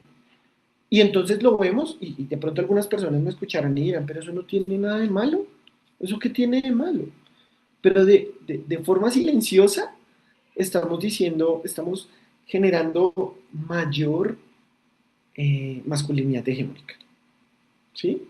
De a poquitos, porque entonces este niño va a crecer y se va a volver un adolescente. Y la interacción con la tecnología que es tan violenta, que las redes sociales son tan violentas y que lo normalizamos también, pues hace que eso sea un bucle y no salgamos del bucle y que siga siendo así. Una recomendación muy grande frente al tema del manejo con los niños es Y lo que yo siempre digo, esto hace parte del final, pero no sé si tengamos el final, y es, no podemos tolerar ninguna forma de violencia, ninguna, absolutamente ninguna forma de violencia, y mucho menos en los niños. Si el niño ve cómo su papá grita a su mamá y su mamá hace un cambio de comportamiento, el niño está entendiendo que gritar es la forma de conseguir las cosas. Y él en su cabeza, en su mente muy pequeñita, dice, mi papá es una buena persona. Y si mi papá lo hace, no lo hace porque está haciendo algo mal. Entonces, como yo lo veo de esa manera, entonces yo lo voy a repetir. Entonces, yo creo que nosotros tenemos que replantearnos también la forma en que hacemos las cosas frente a los niños, ¿no? Dentro de las masculinidades corresponsables también está la crianza, ¿no? La crianza corresponsable, y es nosotros como hombres, cómo estamos criando también a los niños y a las niñas, a los niños y a las niñas. ¿Cuánto espacio o tiempo de la crianza nosotros los hombres estamos determinando o estamos dando para formar a nuestros hijos también? ¿Sí? ¿Y de qué manera lo estamos haciendo? Por lo mismo, porque entonces nosotros somos los proveedores, salimos y pues en qué momento nosotros estamos ahí con los niños. Y digamos que la crianza no está solo basada en cómo le va en el colegio, en no sé qué amigos tiene, sino en todo, en la forma en que se expresa, en la forma en que habla, en la forma en que responde a la frustración que tiene con la mamá, por ejemplo. ¿Sí? Bueno, acá tenemos 3 comentarios más. Este siguiente es un comentario. Saludos al espacio. Saludos. El espacio excelente, contenido y conducción de la sesión de Jefferson. Los patrones culturales son de lenta deconstrucción, proceso que está emergiendo en un océano de reiteraciones del modelo patriarcal. Acá ese mensaje es de Olga Vargas. Luego acá tenemos un mensaje de Jonathan. Cordial saludo. ¿Cómo garantizar una protección efectiva a las víctimas que se atreven a denunciar? Desde mi perspectiva, la institucionalidad se queda corta al momento de garantizar medidas en torno a ello. Quizás por ello el subregistro con este ámbito es tan alto. No se atreven a denunciar por el miedo a represalias por parte de los denunciados, ya que son bastantes los casos de feminicidio por parte de los agresores, quienes, a pesar de contar con órdenes judiciales de alejamiento, no es posible hacerlas cumplir y terminan causando daños irreparables. Yo creo que él mismo se respondió. Yo creo que él mismo se respondió o nos respondió a todos. Por eso se llama feminicidio. Vuelvo y repito, porque la institucionalidad abandona a la mujer. ¿Ya? ¿Cómo poder cambiar eso? No tengo la respuesta. No tengo la respuesta porque desafortunadamente, bueno, otra vez no quiero entrar en temas políticos institucionales, pero pues nada, la policía falla, las comisarías de familia fallan, eh, los hospitales fallan también, ¿sí? Y uno pensaría que pues podemos nosotros empezar a cambiar, no, es estructural, desafortunadamente, ¿sí? Y por eso es que estamos hablando, vuelvo y repito, de feminicidio y no de feminicidio. Y eso que no hablamos en el marco del conflicto armado, porque en el marco del conflicto armado tiene unas aristas sumamente diferentes, ¿ya? Acá tenemos el último comentario para darle el espacio a Luis, que tenía ahí la mano levantada para participar. Los derechos humanos son para todos. Me causa curiosidad por qué el mundo entero acude a los derechos humanos para defender a delincuentes de todo tipo. No se defiende a lo que ha sido, ay, perdóname, es que acá me aparece como cortado. Permítame un segundo. Los derechos humanos son para todos. Me causa curiosidad porque el mundo entero acude a los derechos humanos para defender a los delincuentes de todo tipo y no se defiende a lo que ha sido afectado por la violencia en otros aspectos. Y por acá está Paula Martínez, dice, soy trans y desde diferentes lugares se ejercen violencias. A mí, por ejemplo, en el trabajo tuve un jefe pasivo-agresivo. Lástima que ese concepto lo supe tiempo después, pero sí debemos tener herramientas para saber cómo actuar. Bueno, lo primero, digamos que el sistema judicial, tanto en Colombia como en los diferentes países del mundo, debe ser tan sólido y tan bueno que pues sea precisamente la institución judicial la que determine el grado de culpa y la pena que tenga que cumplir esa persona, ¿ya? Ahora, son derechos humanos porque todos gozamos o todos deberíamos gozar de los derechos. Y aquí quiero ser muy sensato en esta respuesta que estoy dando, porque entonces siempre que hablamos de este tema específico, la emocionalidad nos sale, ¿no? Y es, ¿por qué defendemos a los violadores? ¿Por qué defendemos a los feminicidas? ¿Por qué defendemos? Y por lo mismo, porque son seres humanos y esos seres humanos tienen derechos y por eso es que hay abogados de oficio o otros que pues también los defienden, porque tienen derechos, ¿ya? Yo creo que en términos de investigación, en términos de atención, en términos de reparación y no repetición, sí debemos trabajar más con las víctimas, ¿ya? Pero en general, todos tenemos derechos humanos y a todos se nos debe garantizar los derechos humanos, ¿listo? Frente a la segunda intervención, repito, estos espacios es para que uno, las mujeres y las otras poblaciones vulnerables asociadas, como la comunidad LGBTIQ+, entiendan que hay muchas formas de violencia y que pues obviamente hay que empezar a identificarlas y que esos presuntos victimarios y todos los hombres, y me incluyo, tenemos que cada vez ser más conscientes de los comportamientos, de la forma en que miramos, de la forma en que hablamos, porque aún así, otra vez, sin intención, sí tenemos una responsabilidad frente a lo que hagamos. Y que una cosa no nos exime de otra. Y que tenemos una memoria histórica que no podemos borrar. Y que, como lo dije, desafortunadamente hay muchas personas que tienen errores, pero que también lo reconocen y que tienen la capacidad de cambiarlos, ¿vale? Porque pues en el devenir estamos de cambiar la forma en que pensamos este tema. Dale ya. Y Jefferson, creo que lo que nos mencionaba acá la última compañera con el comentario de lo pasivo-agresivo, creo que también en muchos espacios se normaliza, ¿no? En específico como en el tema de pareja o en el tema laboral. Entonces uno dice, no, de pronto me lo dijo en un tono porque estaba de mal genio, y como que esas violencias pasivas las normalizamos también en algunos espacios específicos, como lo mencionó la compañera. Y ya tenemos 80 personas conectadas en las diferentes plataformas y le damos la palabra ahora sí a Luis que estaba por allá. Hace rato que se hablaba, ya bajó la mano, se cansó de tener la mano ahí levantada, que no le damos la palabra, pero para leer en orden los comentarios. Luchito, buenos días. Buenos días para todas y todos. ¿Me escuchan bien, Jenny? Sí, muy bien. Escuchamos perfecto. Nada, agradecerles por el espacio y dos, solamente quiero decir algo puntual.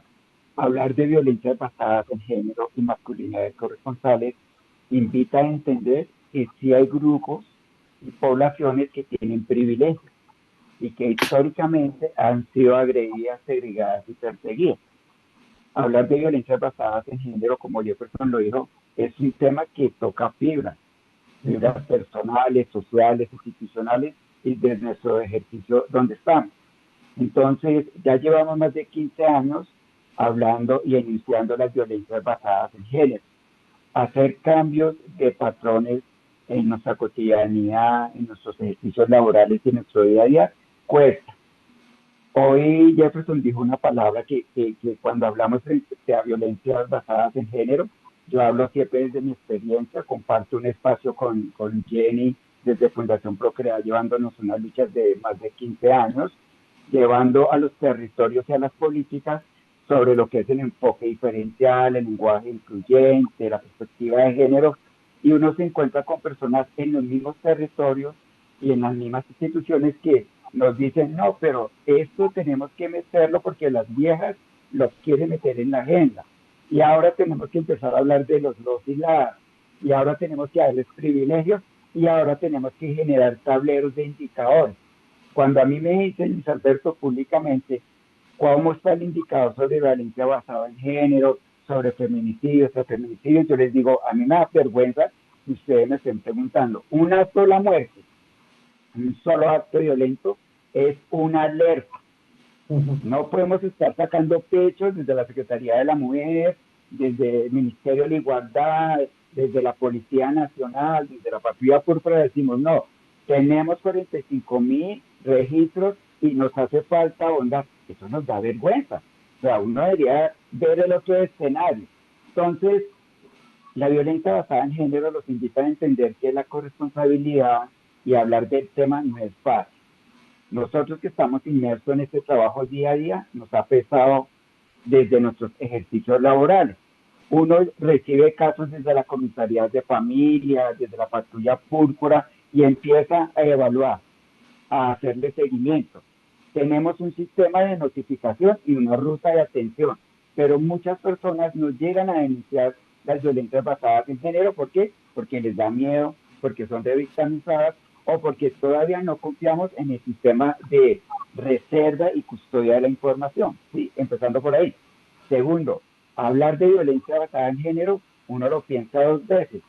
Yo puedo ser una persona omisora, yo puedo ser una persona que genere un cambio, o yo puedo ser una persona que me ponga en riesgo.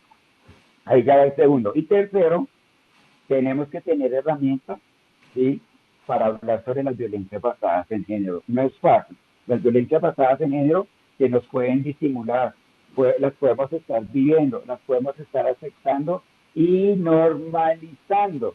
Y lo peor es que ya se cotidianizaron. Y al cotidianizarse, uno las pone en duda. Nomás uno mira Transmilenio, uno mira los discursos que uno mismo dice, y tú lo dijiste, Jefferson. ¿Cómo yo hice esa mirada? ¿Cómo yo hice esa caricia? ¿Será que sí fue violento? ¿O será que están jodiendo ahorita? No.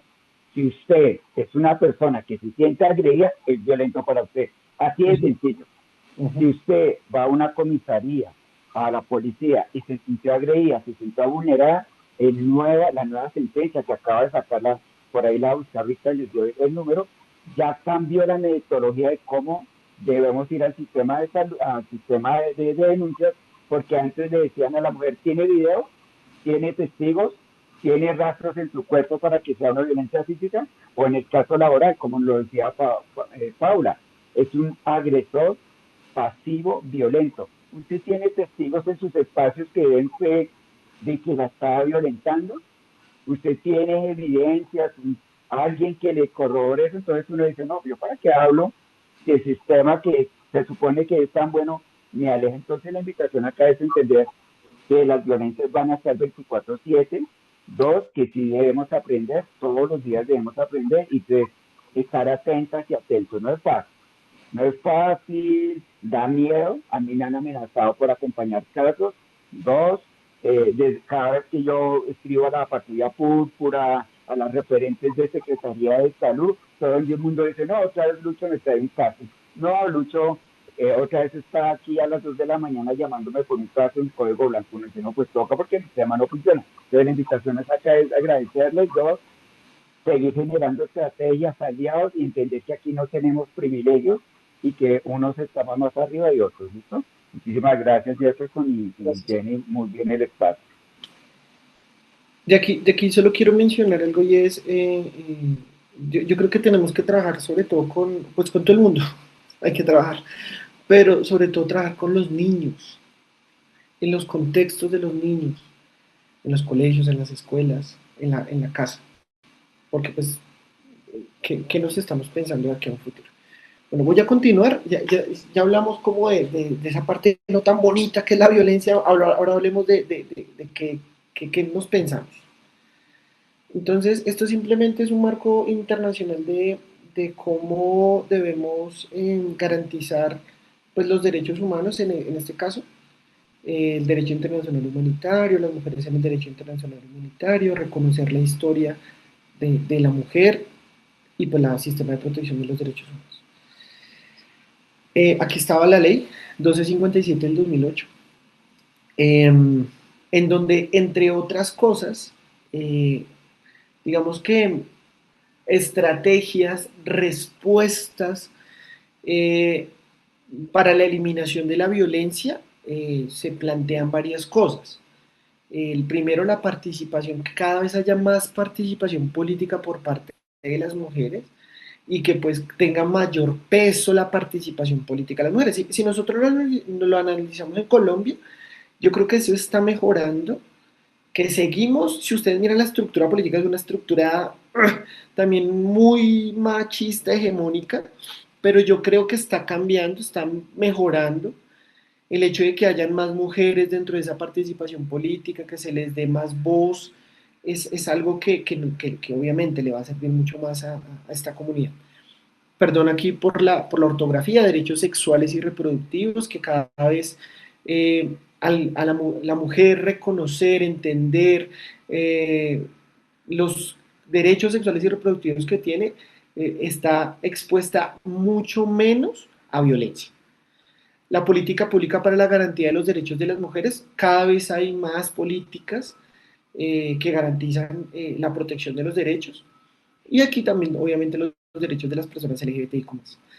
El artículo 20 de la reforma constitucional habla del equilibrio de poderes, establece de una forma progresiva se deben cumplir principios de paridad, alternancia y universalidad.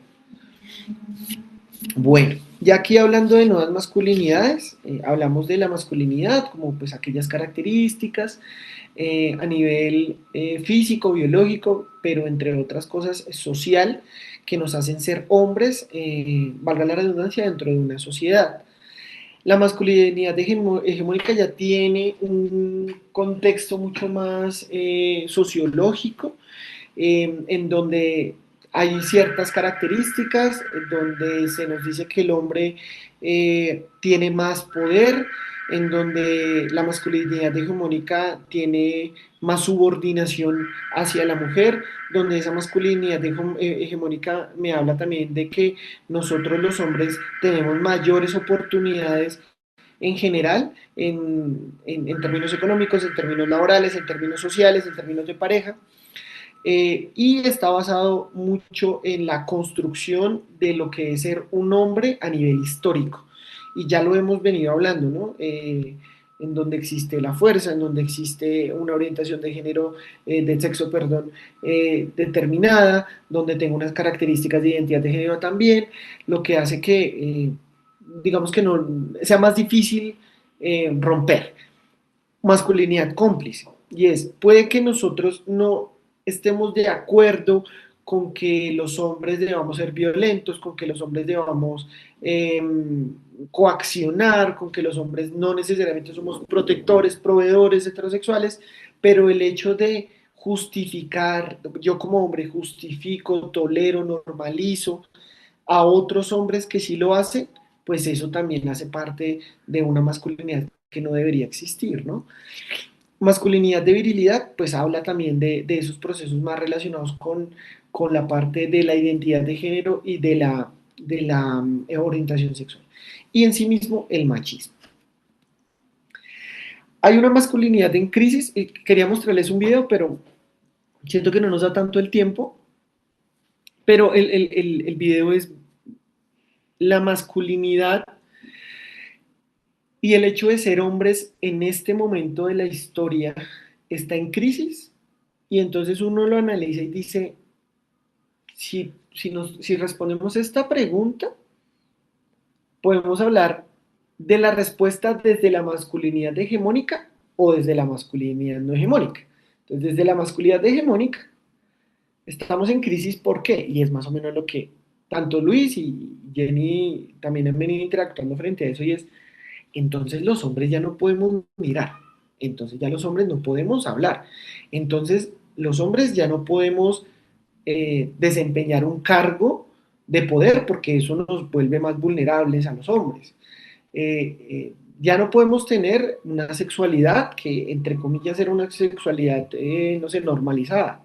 Entonces sí estamos en crisis, los hombres en este momento sí estamos en crisis. Y ahora, desde la masculinidad no hegemónica, decimos, no estamos en crisis, simplemente estamos en una construcción de una nueva masculinidad, de una forma diferente de vivir, pero también de proyectar el hecho de ser hombre sin que esto afecte mi identidad de género, mi expresión de género, mi orientación sexual, la forma en que me relaciono con mis pares, la forma en que dirijo un grupo de trabajo o que pues obviamente me desenvuelvo en la sociedad. Desde que somos niños se nos inculca que hay una forma de ser hombres y lo contrario sería ser mujer. Ah, bueno, y esa es la otra cosa, ¿no? Que, si no, que ser hombre es bueno y todo lo contrario es malo. Y si lo contrario es ser mujer, entonces es ser malo, ¿ya? Este es un mito porque pues no hay una forma única de ser hombre ni hay una forma buena o mala de serlo. Cada hombre es libre de asumir su masculinidad como lo prefiera según su personalidad y todas las visiones son válidas. Hay hombres homosexuales que viven su masculinidad de una manera diferente, en donde su expresión de género es muy masculina, por ejemplo, ¿ya? Y no por el hecho de su orientación sexual decimos que pues obviamente no es un buen hombre, por ejemplo, o no es la forma en que debería ser hombre. Por otro lado, se ha dicho que las nuevas masculinidades solo afectan a los hombres. Sin embargo, se ha demostrado que las nuevas masculinidades también afectan a las mujeres. Si cambian los estereotipos negativos de género, las mujeres ganan al vivir en una sociedad con menos violencia y más igualitaria. Ojo, más igualitaria. Y aquí son otras cosas adicionales. Y es nosotros no podemos, en términos de esta masculinidad, nosotros no podemos decir esto sí y esto no. Entonces, no queremos hombres acosadores, violentos, pasivo-agresivos, agresivos, pero sí queremos hombres proveedores, protectores, detallistas, ¿sí? Que siempre estén ahí y que paguen todo y que den muchos detalles y que estén muy pendientes de dónde estoy, con quién estoy, qué hago, de que cuando yo lo necesite corran a verme, porque entonces no estamos siendo igualitarios, estamos siendo oportunistas y conformistas, que son dos cosas totalmente diferentes. Cuando hablamos de una sociedad más igualitaria, tal cual es, venga, tenemos... tenemos que ser igualitarios en términos de trabajo, en términos de sociedad, en términos de relación de familia, en términos de relación de pareja. Pero no es solo, la nueva masculinidad no es solo el hombre cambiando, sino la mujer adaptándose a ese nuevo cambio también. ¿Vale? Jenny, no sé si hasta aquí sobre esto que estamos diciendo hay algo. Bueno, acá tenemos otros comentarios que voy a leer. Em, Dice Jueces de Paz, las mujeres han ganado espacios en lo político, por ejemplo, pero les ha tocado lucharlo con hombres violentos que han llegado a la agresión física, como congresistas. ¿Cómo llegamos a estos congresistas? ¿Cómo llegamos a los congresistas con el tema de masculinidades que transforman? Y Diego por acá nos dice, crecí en el campo y mi papá me enseñó a ser varón, entre comillas, pero salí de ese patrón porque muchas veces se escondía para que no me viera llorar, pero gracias a los talleres y la información he aprendido estos términos. Bien, esto me hace recordar que pues yo también crecí en una familia donde mi papá era machista, ¿sí? Pues, me pasaba algo similar, pero el hecho de crecer, el hecho de formarme, de estudiar en una universidad pública, no estoy diciendo que una universidad privada tenga menos, no sé, menos características o demás, hablo de mi caso, hizo que mi papá cambiara la forma también de ver el mundo. Eh, entonces, yo creo que tampoco la guerra, no, eso no es la palabra, tampoco la batalla está perdida con esos otros hombres que, pues, que hegemónicamente o históricamente pues, están más arraigados a estos machismos que ya hemos venido hablando. O sea, yo creo que también hasta los más ancianos pueden cambiar, ¿vale? Y bueno, también recordarles que el link de asistencia ya se envió para que lo puedan diligenciar para el respectivo certificado. Y Jefferson, tenemos 30 minutos para continuar con la formación. Sí, ahí estoy en concordancia. Bueno, Entonces, dentro de estas nuevas masculinidades, una de las características de la masculinidad tradicional es la idea de que el hombre es violento. Por lo tanto, digamos que las nuevas masculinidades se buscan alternativas para acabar con la violencia de género. Y aquí es donde empezamos a hablar y a retomar el tema de lo que estamos hablando. Primero tenemos que reconocer qué es ser violentos, ¿vale? Y de la misma manera, o sea, estamos hablando de nuevas masculinidades, pero yo creo que primero tenemos que retomar antes y decir somos un ser humano en una sociedad que tiene unos derechos y que tiene unos deberes. En este caso soy hombre, reconozco qué es violencia, qué no es violencia, y al reconocer qué es violencia podemos empezar a cambiar la forma en que nos relacionamos con el otro y pues obviamente sobre todo con la mujer. Uno de los principales focos de las nuevas masculinidades es precisamente romper el mito de que el hombre es violento, romper el mito, pero entonces sin desmeritar o sin no reconocer que sí lo somos y que lo seguimos siendo, ¿no? Así como rechazar cualquier forma de machismo que aparece en la vida cotidiana, y bueno, vamos a hablar ahí de esos micromachismos, ¿no? Que lo más difícil yo creo que de las nuevas masculinidades es eliminar los micromachismos, porque usualmente los micromachismos los reproducimos todos de forma consciente e inconsciente, ¿ya? Según el sociólogo Jorge Elbaum, las nuevas masculinidades representan la búsqueda de muchos hombres de la igualdad para el mundo. Aquí, digamos que encontré unos aspectos que me parecen importantes así nombrarlos súper rápido, que son aspectos generales de la relación que yo tengo en general con el versus entre una masculinidad hegemónica y lo que se pretende con una nueva masculinidad. Desde la desigualdad, pues en la masculinidad hegemónica fomenta que algunas personas mantengan el control sobre otras, y en este caso hablamos de los hombres sobre las mujeres. Las nuevas masculinidades apuestan a la horizontalidad, al consenso y a las relaciones entre iguales, sin desconocer pues esas características de género. Desde la competitividad, lo tradicional nos dice que el género masculino busca demostrar sus propias habilidades, la educación lleva a los hombres a ser más competitivos, mientras que las nuevas masculinidades busca que cada persona pueda mostrar más que la competencia de todas esas cosas, entre comillas, positivas, sino mostrar las debilidades. Yo creo que el hecho de vernos vulnerables nos lo han mostrado como algo muy malo, ¿no? Como ser humano y sobre todo como hombres. El hecho de que nosotros como hombres nos sintamos vulnerables o nos mostremos vulnerables hace que dentro de lo hegemónico nos veamos como menos hombres. Pero yo creo que el hecho de vernos vulnerables nos hace ver que somos seres humanos como todos, como hombres y como mujeres. Y que al mostrar nuestras debilidades sin miedo, aprovechamos el poder fortalecerlas y que pues esto nos permita pues relacionarnos mucho mejor. Desde la agresividad, pues obviamente la masculinidad hegemónica mira a la agresividad como una característica de la varonilidad y de la virilidad. Las nuevas masculinidades apuestan porque se eliminen todo tipo de violencia, todo tipo de violencia. Es lo que yo les digo y lo que les repito y lo que les voy a decir al final. No a la violencia. O sea, no se puede reproducir más la violencia de nadie a nadie, de ninguna persona hacia otra. Y pues eso es lo que pretendemos, ¿no? Yo hablo de mi caso particular y es, yo nunca le he levantado la mano a mi hijo, nunca he amenazado a mi hijo, nunca, no sé, le he dicho una grosería, nunca, nunca, nunca. Porque yo soy un granito de arena, pero seguramente estoy formando otro granito de arena y así de a poquitos tenemos que hacerlo. Y a veces justificamos la violencia, ¿no? Como hombres. Y es que yo le tengo que pegar a mi hijo para que él entienda que eso que hizo está mal. Y lo veo como algo bueno porque hace parte de la crianza. Pues no, también está mal. O desde la violencia psicológica también. Bueno, en fin, hay muchas formas de verlo. Roles de género, la masculinidad tradicional se define como la oposición al feminismo. ¿Ya? Los hombres no lloran, no cuidan, no tienen que proveer, al contrario.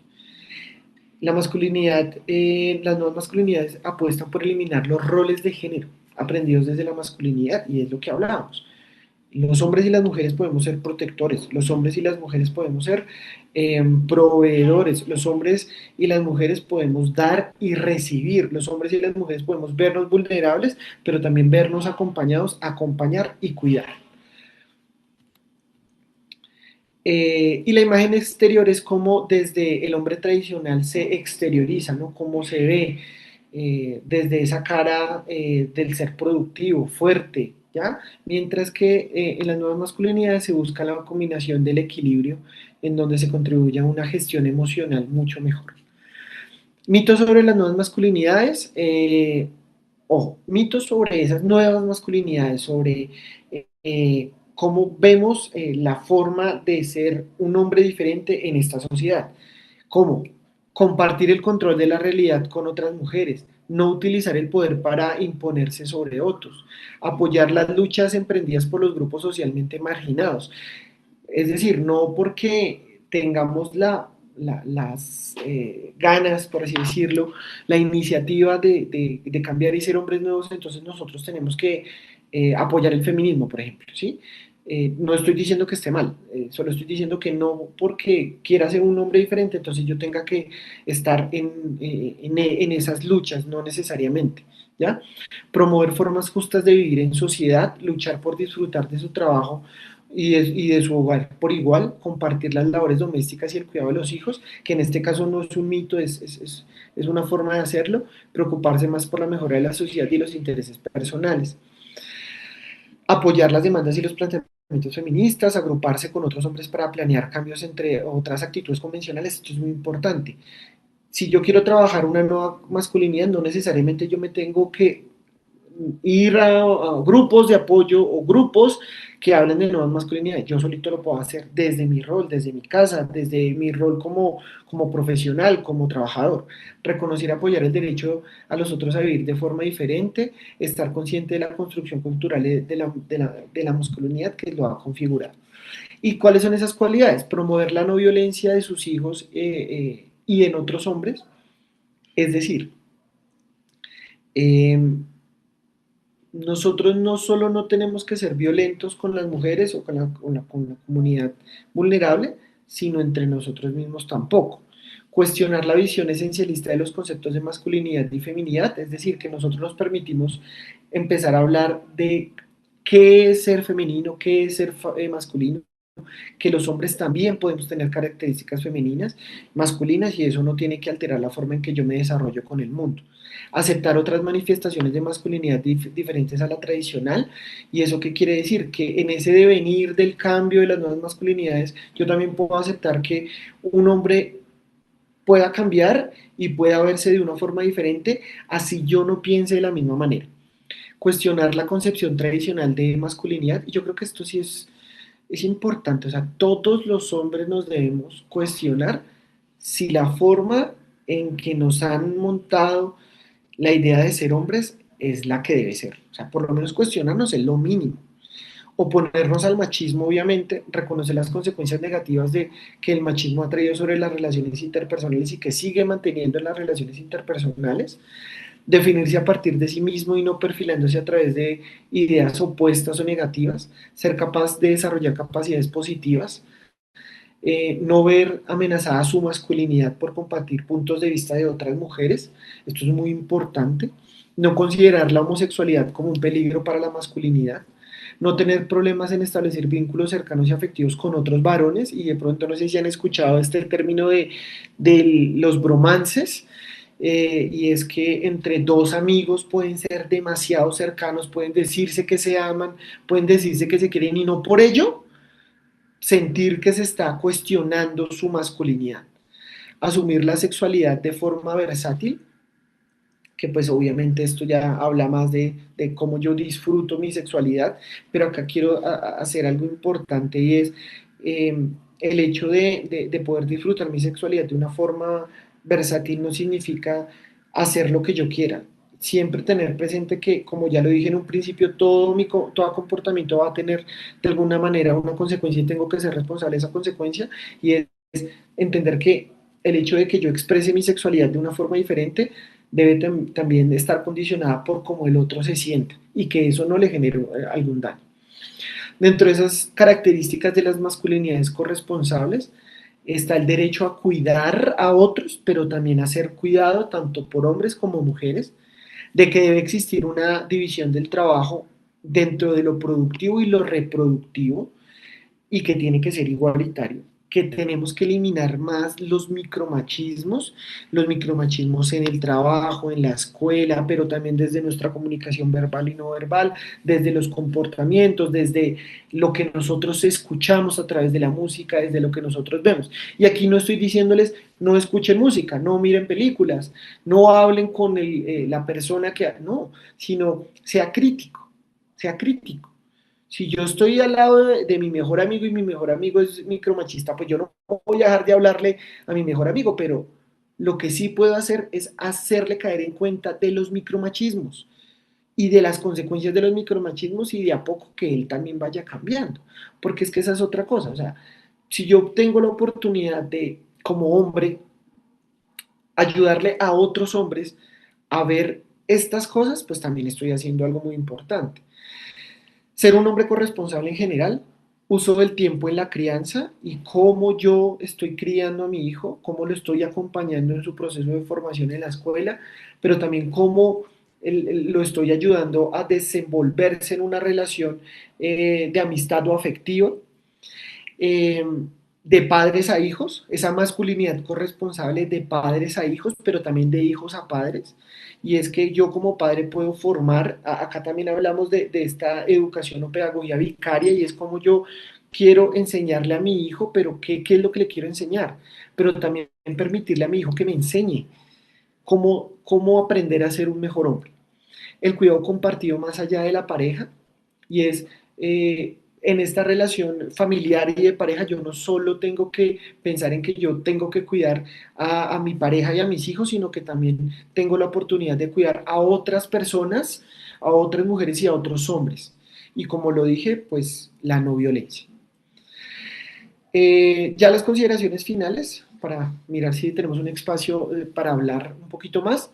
Las nuevas masculinidades buscan transformar los modelos tradicionales, en donde nos centramos en qué, en la igualdad de género como principio central, la expresión emocional y la salud mental de los hombres, el rechazo a la violencia como una forma de relación basado en esa masculinidad hegemónica, la reflexión crítica de los estereotipos masculinos y cómo nosotros, tanto hombres como mujeres, debemos reflexionar todas esas características de esa masculinidad hegemónica y la corresponsabilidad del cuidado y la crianza.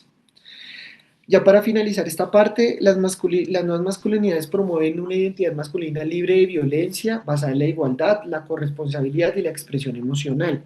Buscan abandonar el rol de proveedor dominante para adoptar el hecho de ser más vulnerables, y que eso es bueno, o que no necesariamente es malo, el cuidado de nosotros mismos y de los demás, fomentando vínculos mucho más sanos. No sé si hay... Sí, sí, Jefferson, aquí tenemos unos comentarios. Tenemos por acá un mensaje de Carla que dice, lástima que por miedo a perder el trabajo no se denuncie ciertos actos en el trabajo con hombres machistas. Preferimos quedarnos calladas y reconozco que hay muchos hombres jefes o compañeros de trabajo conscientes, dan el valor a las mujeres, pero el poder está siempre en hombres.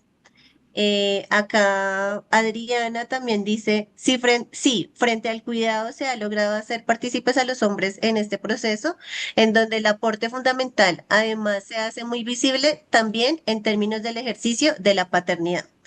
Y acá también Carla me dice, estas charlas se deberían hacer en colegios y trabajos en donde se aprendan estos temas.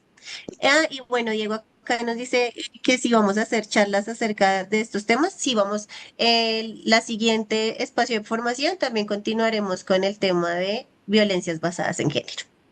Acá, con una cosa importante frente a lo que decía una de las personas que comentó, y es, cada vez hay más espacios de observatorios, por ejemplo, de violencias basadas en género en diferentes entidades. O sea, yo creo que lo primero es generar más observatorios en los trabajos, en las escuelas y demás, pero también comisiones de violencias basadas en género.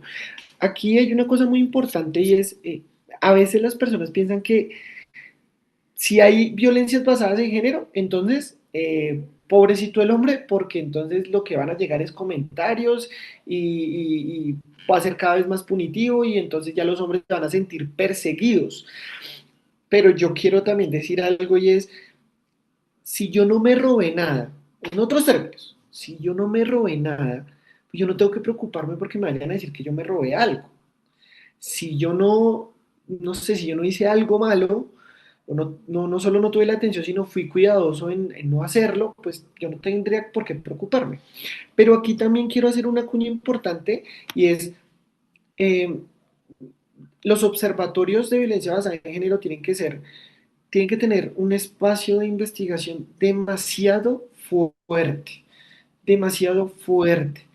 porque desafortunadamente son pocos los casos, pero desafortunadamente hay casos encontrados donde por situaciones personales, emocionales o de otro tipo, se terminan denunciando a personas que no tenían nada que ver en el caso. Y aquí es importante mencionar lo siguiente, siempre, absolutamente siempre, se le tiene que creer a la víctima, siempre se le tiene que creer a la víctima, pero el proceso de investigación frente a los casos tiene que ser riguroso para cada vez tener más,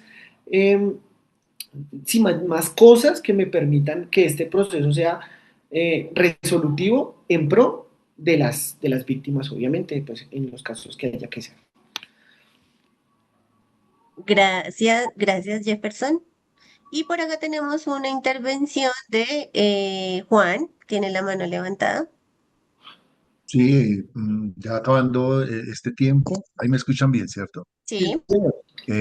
No, agradecerle a Jefferson por, por este espacio de formación. Estuvimos en nuestras redes conectadas más de 90 personas. Estamos empezando a hacer todo un proceso también para dejar esto por YouTube. Pues ahí. No, yo quiero comentar también que en este espacio, en este escenario que tú nos acabas de comentar, la Fundación Procrear tuvo una experiencia muy importante con hombres eh, del campo, hombres rurales. Y si tú me dices que algo ha cambiado, yo creo que sí. Las personas y los hombres de la ruralidad en un ejercicio permanente de escucha, de formación, y creo que hay que agarrarnos de eso frente a lo que tú dices, que cómo vamos a transformar estos escenarios que se están dando y que permiten estos temas. Yo creo que un poco volver a lo comunitario, cuando se hablaba y los jueces de paz nos hablaban de cómo atendemos un caso, porque esto es muy técnico, uno muchas veces ve que algunos jueces de paz evaden estos temas, por ejemplo el tema LGBTI, el tema de violencias, por esa falta, digamos, de saber que este es un tema que viene de abajo hacia arriba y que también así lo debemos tratar, porque las comunidades también tienen buenas experiencias de superación de violencias en lo comunitario, no es solo lo técnico. Y allí, por ejemplo, tu intervención hoy, tu puesta hoy en la escuela nos dice eso, el valor que tiene el término de la palabra en lo comunitario para ver que hay otras formas de ver cómo superar esto y cómo los hombres podemos hablar de nuevas masculinidades eh, que nos afecten de cualquier escenario, sea el político, el institucional, el social, lo que sea. Entonces yo creo que esto es muy importante, creo que yo te quiero agradecer eso y dejarte, digamos, una reflexión en términos de qué más de abajo hacia arriba podemos hacer para multiplicar esta experiencia de las nuevas masculinidades y saber que sí hay buenos resultados y que no es excluyente. Yo creo que uno, yo como ser humano, se siente frustrado cuando no ve cambios grandes, ¿no?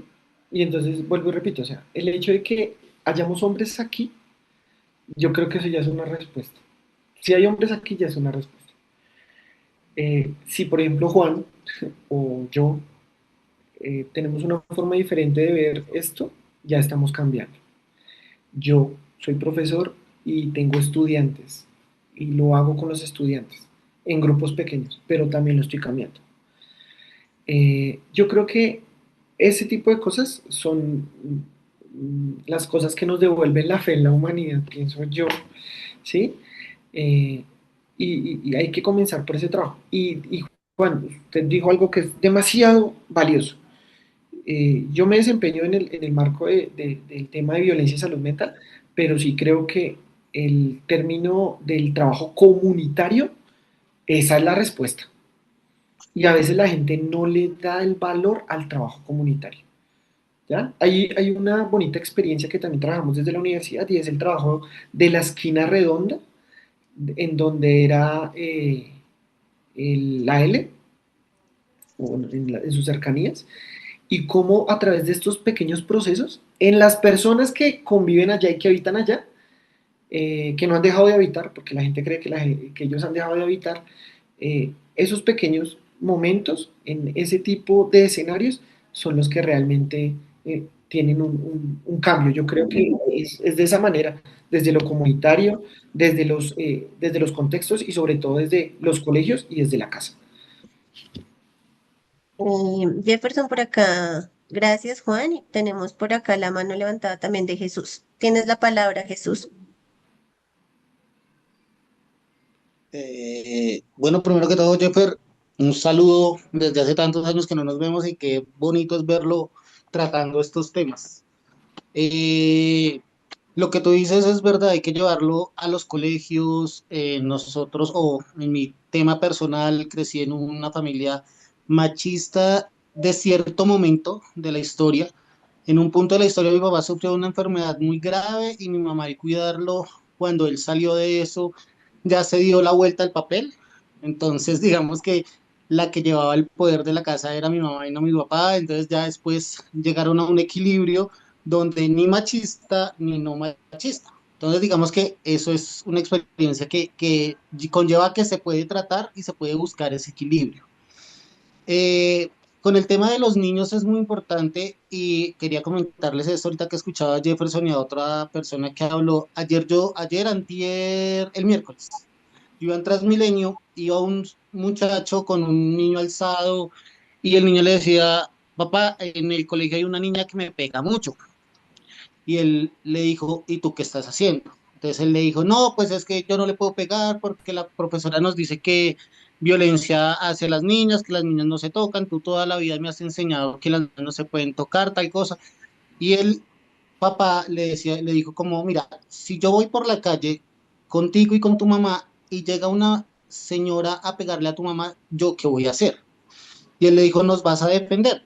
Le dijo, bien, si tú vas con tu mamá y viene una señora y te pega a ti, tu mamá, ¿qué va a hacer? Ella me va a defender. Le dijo, bueno, entonces ¿tú qué tienes que hacer? ¿Defenderme? ¿Tengo que pegarle? Le dijo, ¿tú ya hablaste con la profesora?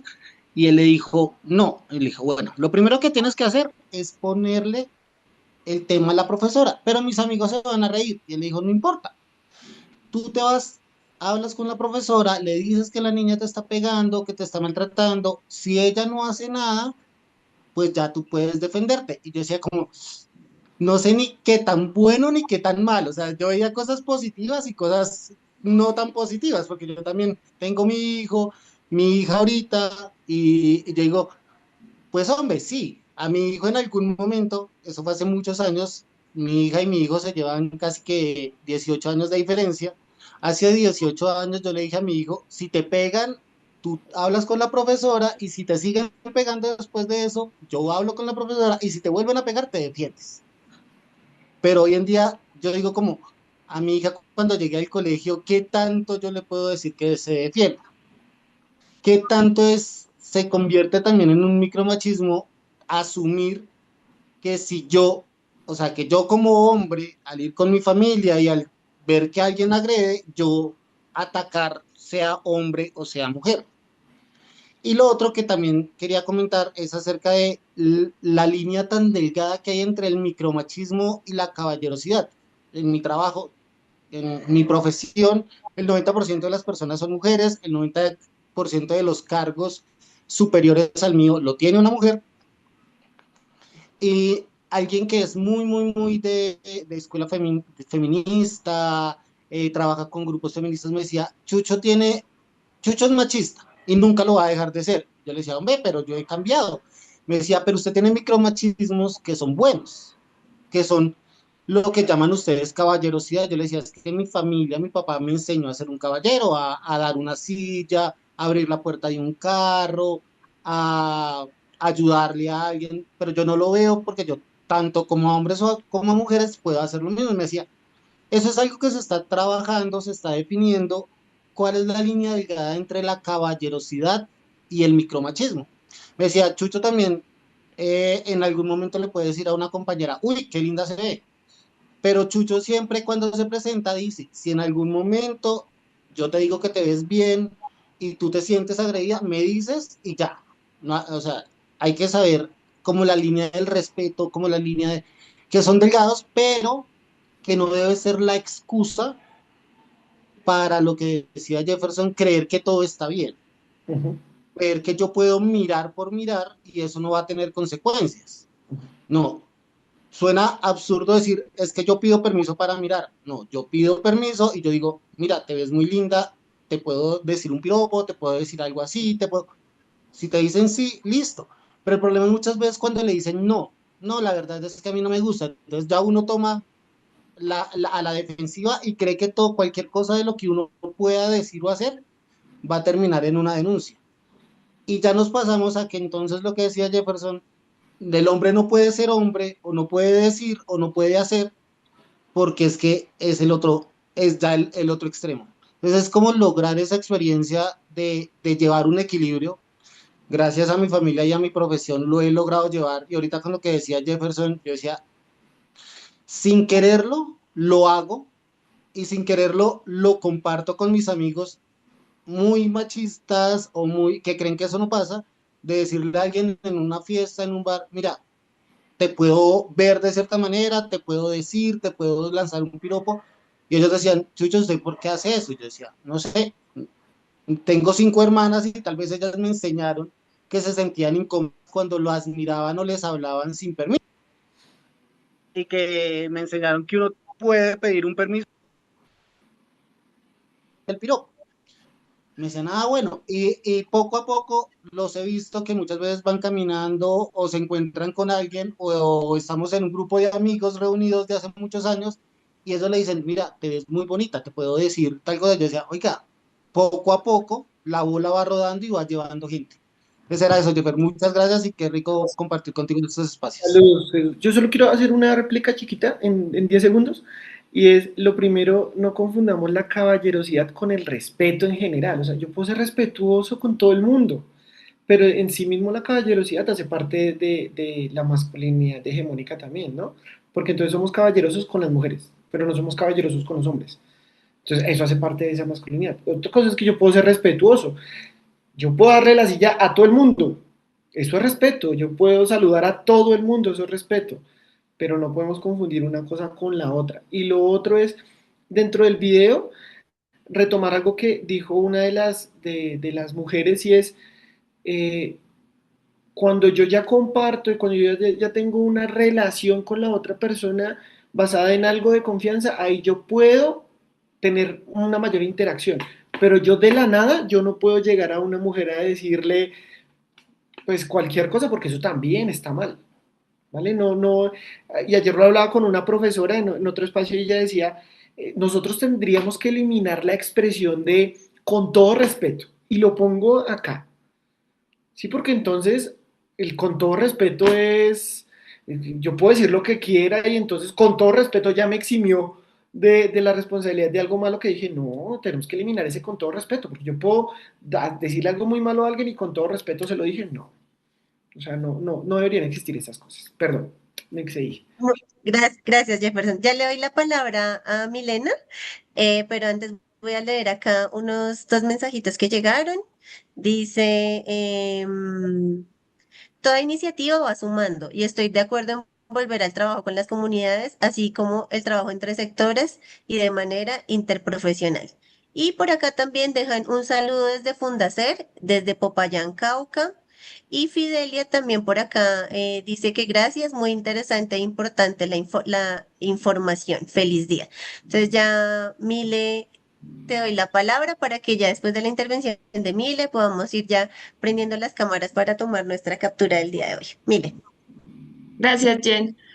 Sí, digamos que contarles, no solo a Carla quien escribió en el chat, sino a todos y a todas, sobre las charlas que se dan en los diferentes colegios desde Fundación Procrear, sensibilizando sobre BBG, masculinidades corresponsables y no violentas, porque pues creemos que esto se hace desde una edad muy temprana, entonces sensibilizar, hablar sobre estos temas no solo en los colegios, así como dice Carla, sino también llegarles a otros lugares como universidades, en los trabajos.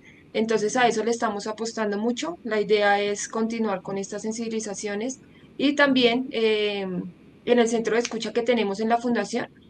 Hacemos estos talleres articulados con los estudiantes de Universidad del Rosario, de fisioterapia, quienes hablan sobre estos temas y pues de a poquito se va sensibilizando a la comunidad. Entonces es como el granito de arena que hacemos desde Fundación Procrear y pues desde nuestras redes sociales hacemos pues piezas que llamen la atención para este tema. Gracias, Mile.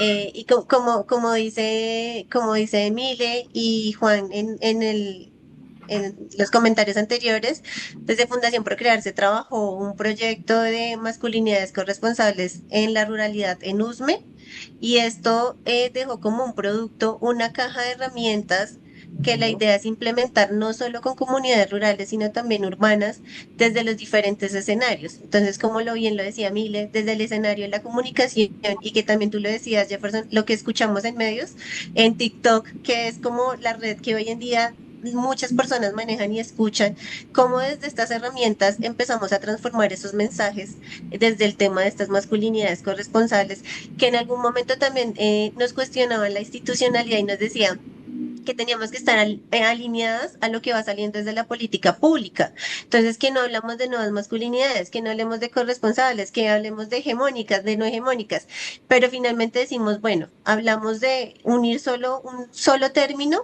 y qué es más bien lo que está de fondo de estas nuevas masculinidades, que es lo más importante de los mensajes que llevamos. Entonces, usar el tema de las redes sociales y esta caja de herramientas también está como a un paso de una aprobación para que esta caja de herramientas pueda ser replicada en universidades, en espacios comunitarios, porque creemos que la academia también es un espacio muy importante de réplica y de transformaciones sociales.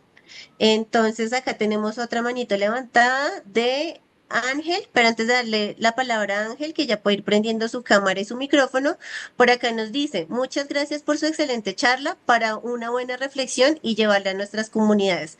Desde Cimitarra, Santander. Luis Delgadillo. Hola Ángel, buenos días. Tienes la palabra.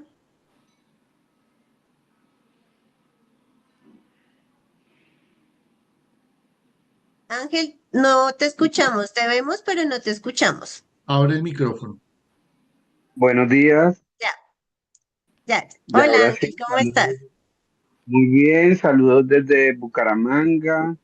Eh, Nada, quería comentar pues dos cositas muy puntuales. Lo que comentan acerca de generar réplica e incidencia sobre la inclusión de los conceptos o la transformación de las narrativas frente a todo el espectro de la masculinidad, ¿sí? En espacios de formación. Y ahorita se viene adelantando un trabajo muy intenso, promocionado del Ministerio de la Educación, de Educación con ASCUN, perdón, donde se está haciendo un trabajo sobre las rutas de eh, prevención y atención de discriminación y violencia basada de género. Entonces, hay también unas herramientas disponibles desde la plataforma de ASCUM, donde incluso pues también encontramos información sobre masculinidades no hegemónicas, nuevas masculinidades, a las cuales también podemos tener como acceso. Y creo que sí es muy importante que podamos poner el tema como en diferentes espacios para poder incidir en esa transformación, ¿sí? En algún momento el año pasado, y me causó mucho la atención algo que comentó el invitado hace un momento acerca de no porque seas una persona que quiera, un hombre que quiera abordar la masculinidad no hegemónica como parte de tu cotidianidad, no por eso estás obligado a ser feminista, ¿sí? Y era como un debate que dábamos en un espacio donde estábamos fue un encuentro como latinoamericano que se dio en Bogotá el año pasado, y en Bucaramanga estamos trabajando por la consolidación de un proceso organizativo alrededor de la masculinidad no hegemónica, precisamente como buscando esa transformación cultural, entendiendo que Bucaramanga y Santander en general son espacios, eh, son entornos muy machistas, ¿sí? Muy violentos. Y algo que nos decía una mujer en el espacio era que este tipo de organizaciones sí o sí tenían que tener un enfoque feminista, ¿sí? Entonces, como que surgía ahí la discusión de no sentimos que debamos estar obligados a ser feministas, pero sí podemos encontrar como un punto de encuentro, y sería como el enfoque de derechos, el enfoque de equidad de género, igualdad de género, pero no necesariamente tenemos que ser feministas por querer abordar como las masculinidades no hegemónicas. Entonces ahorita mencionaban eso, como que no estás obligado eh, a dar pues a tener que asumir este tipo de narrativas o de discursos. Gracias. Ángel, muchísimas gracias por tu intervención. No sé si Jefferson quieres decir algo más.